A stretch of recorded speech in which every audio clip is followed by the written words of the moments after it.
여러분, 지난 지지배 영상에서 대한민국에 쓰레기산이 생겼다라는 제목으로 1편을 보여드렸는데요. 오늘은 제2편을 준비했습니다. 쓰레기산에 대해서 말씀드리기 전에 먼저 여러분이 버리시는 쓰레기는 골라내서 다시 제품으로 제작하기도 합니다. 그리고 연료로 사용하기도 합니다. 최종적으로 아무것도 못하면 소각이나 매립으로 끝을 맺습니다.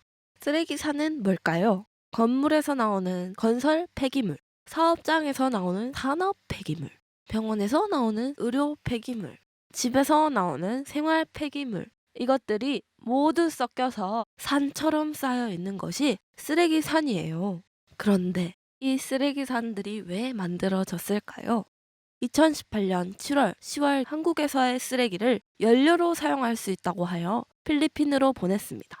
하지만 섬에 도착한 쓰레기들은 전혀 연료로 사용할 수 없는 상태였습니다. 필리핀 정부는 다시 한국으로 쓰레기를 반송할 것을 요청하였습니다. 2019년 초반 필리핀으로 갔던 쓰레기는 평택항으로 다시 돌아왔어요. 6개월 이상이 방치되어 돌아온 쓰레기들은 부패하여 환경부에서는 당장 소각할 것을 이야기하였습니다. 이러한 일이 왜 일어났을까요? 그건 바로 불법 수출하는 비용이 소각, 매립하는 비용보다 더 저렴하기 때문입니다. 다음은 쓰레기산이 생긴 또 다른 이유인데요. 이 상황을 재현해 보았습니다. 요즘 쓰레기 처리하는 비용이 너무 올랐어. 해가 갈수록 톤당 처리 비용이 너무 올라서 남는 게 없어. 어쩌지? 이렇게 되면 내가 먹고 살 수 없는데. 나 가족도 있는데 말이야. 안녕하세요. 요즘 쓰레기 때문에 골치 아프죠. 저한테 돈이 되게 할 수 있는 방법이 있는데 알려줄까요? 그게 뭔데요? 그런 게 있다는 말이에요?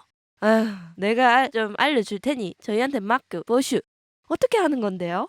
저희가 그 쓰레기를 톤당 얼마로 없애줄 테니까요. 저희한테 쓰레기 주시고 그냥 지금 당장 입금해 주슈. 소각하는 것보다 더 싸죠? 그렇게 싼 방법이 있었단 말이에요? 이거 완전 고마워요. 그럼 잘 부탁드릴게요. 그리고 쓰레기는 어디로 가져다 드릴까요? 그는 깨끗하게 처리해야 할 쓰레기를 인적이 드문 땅을 사서 쌓기 시작했습니다. 이렇게 해서 점점 쓰레기가 산처럼 쌓아져 쓰레기산이 만들어지게 되는 것입니다. 그 지역에 사는 주민들은 그 모습을 보고 민원을 넣지만 이건 말이야, 내가 치울 거야. 그리고 이게, 나중에 돈이 된다고. 만지지 마! 라고 하면서 계속 쓰레기들이 잡종으로 섞이게 됩니다. 결국 멀리서 봐도 절대 다시 재활용하기가 어렵다고 생각할 정도죠. 더 무서운 건 바로 쓰레기산이 전국 235곳 이상이나 있습니다. 또 17만 톤의 의성 쓰레기산 같은 경우에는 쓰레기가 썩으면서 발생하는 메탄가스가 쓰레기 더미 안에서 발생하는 열과 화학 반응을 일으키면서 계속 불이 났습니다. 그 주변에는 산들이 많았는데요. 산불의 화재에 대한 위험성도 있었어요. 의성 쓰레기산은 제가 3월에 갔을 때도 6월에 갔을 때도 쓰레기 더미에서 불이 나서 정말 냄새가 지독하고 머리가 아팠어요. 쓰레기산 주변에 살고 있는 주민들은 불타는 것을 직접 목격하면서 몸에 좋지 않은 공기를 마시고 있었습니다. 쓰레기산에서 다 타고 남은 잿더미가 바람을 타고 근처에 농사 중인 밭을 덮쳐 농작물이 죽어가고 있었어요.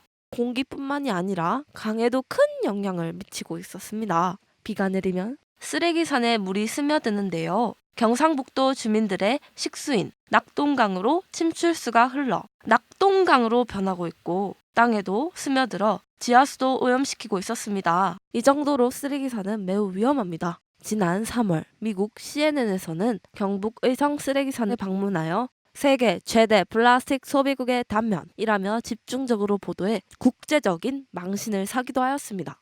마지막으로 쓰레기산을 계속 놔둘 수 없기 때문에 정부에서 쓰레기를 선별한 뒤 소각 또는 매립을 진행하고 있습니다. 하지만 이 비용은 국민들이 내고 있는 세금입니다. 그렇다면 이러한 쓰레기산이 더 이상 반복되지 않기 위해서는 어떻게 해야 할까요? 그리고 쓰레기산을 안 만들게 하려면 어떻게 해야 할까요? 그건 다음화에서 쓰레기!